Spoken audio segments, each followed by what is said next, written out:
ए पंडित जी तू का कहले रहला हां कि ढेलवा मर जाई ढेलवा जियता बकरियो जियती है बकरिया जीती है अरे दादा हम काहे मर जा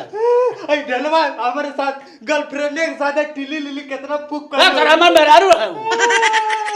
पंडित जी अब कुछ बताइए क्या होई अब बताई क्या होई है वही जो राम रचि रखा। अब तू जा अपने बकरिया के साथ टिली लिली पू करा और ढेला इनके साथ जिंदगी बिताओ। अरे नहीं अरे दादा ए ढेला हमारे मेरा अरे दादा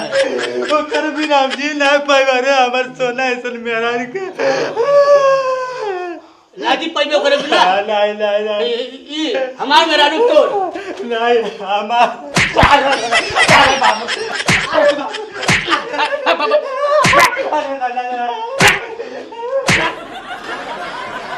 ए तू का करता है चला चला दक्षिणा मिल गेल ना चला ठीक जाए बाकी हम तुम चोरी से